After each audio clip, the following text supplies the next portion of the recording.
Payshanba kuni Gollandiya parlamenti ovozga qo'yilgan taklif loyihasini ma'qullab, Uyg'ur musulmonlari uchirgan muomalaning irqiy qirg'inchilikqa barobar ekanligini jakarildi. Gollandiya bu xil bayonotni e'lon qilgan tunji Yevropa davlati bo'lib qoldi.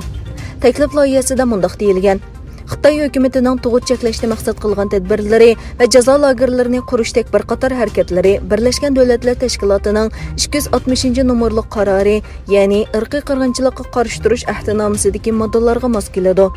Xitoydagi Uyg'urlarga irqiy qirg'inchilik yurgizilyotidi. Lekin Gollandiya hokimiyat beshidagi partiya buningga qarshi ovoz bergan.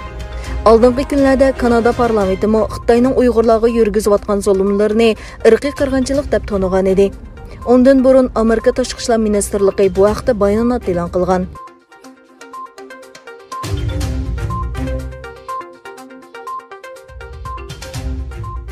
Türkiye İyi Partiyasining parlament a'zosi Umid Özdağ İstanbuldagi Xitoy konsulxonasi oldida namoyish qilayotgan Uyg'urlarni ziyorat qilib, ularni qo'llab-quvvatlaydiganligini ifodaladi.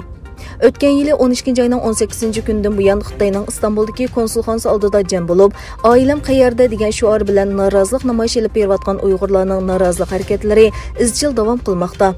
Bir qancha yildan buyon Sharqi Turkistondagi urug' tuqqanlardan xabar ololmagan namoyishchilar urug' tuqqanlarining oqibatlaridan andish qilib, Xitoyning İstanbuldagi konsulxonasini bu haqda javob berishga qistamoqda. Gerçi Türk saqchilar Uyg'ur namoyishchilarni Xitoy konsulxonasiga yaqinlab berishga to'sqinlik qilayotgan bo'lsa-mu, ammo namoyishchilar Xitoy konsulxonasiga yaqin joydagi dengiz bo'yida norozilik namoyishini davom qilmoqda. 2 oyning 25-kuni Türkiye İyi Partiyasining parlament a'zosi Umid Özdağ va bir qism muxbirlar Xitoyning İstanbuldagi konsulxonasi oldida namoyish qilayotgan Uyg'urlarni ziyorat qildi. Parlament a'zosi Umid Özdağ Uyg'urlarni qo'llab-quvvatlaydiganligini ifodaladi.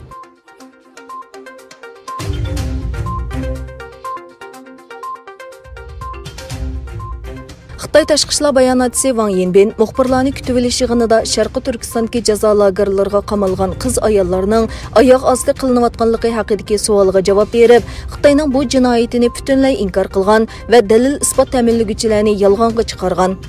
U yig'ilish lageridagi ayollarga qaratilgan jinsiy parokandachilik va qiyin qissoq haqida BBC'ga muhim uchurlarni ta'minlagan Tursunay Ziyovuddin bilan lager shohidi Zumrat Davud xonimning suratini ko'rsatib turib, ularning ko'plagan yolg'on uchurlarni tarqatganligini, azaldan jazo lageriga kirib boqmaganligini aytgan.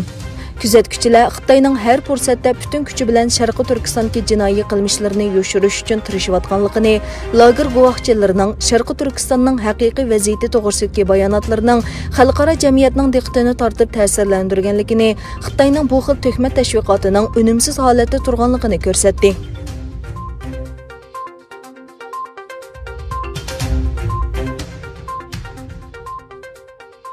Amerika istixboroti muxbir Jamal Khashoggi jinoyati haqida baholash dokladini e'lon qilishdan burun Amerika prezidenti Jo Bayden bilan Saudiya Arabiston podshohi Salman telefonlashdi.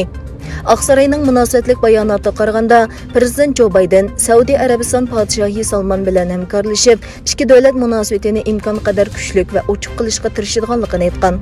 Bayden bayonotida Amerikaning universal kishilik huquq va qonun bilan idora qilishga qanchalik ahamiyat beradiganligini ta'kidlagan.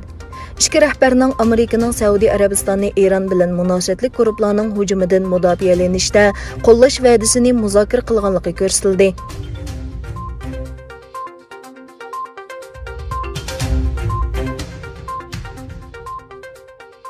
Yaponiya bilan Avstraliya Xitoyning hozirgi holatni bir taraflama o'zgartirish urinishiga qarshi Sharqiy dengiz va Janubiy dengizda davomli quyuq hamkorlik o'rnatishga qo'shildi. Yaponiya Tashqi ishlar ministrligining bayonotiga qaraganda, Yaponiya bosh ministri Suga Yoshihide avstraliyalik mansabdoshi Scott Morrison bilan telefonda ko'rishgan bo'lib, ikki taraflik va rayonlik masalalar muzokara qilingan. Ikkilan Sharqiy dengiz va Janubiy dengizga hozirgi holatni bir taraflama holda zo'rlik bilan o'zgartirish urinishiga qarshi yaqin hamkorlikni davomlashtirishga qo'shilgan. Suga Amerika, Avstraliya, Hindiston va Yaponiya o'rtasida shakllangan Xitoyga qarshi birasmiy ittifoq deb atalgan 4 davlat ittifoqining ahamiyatini ta'kidlagan.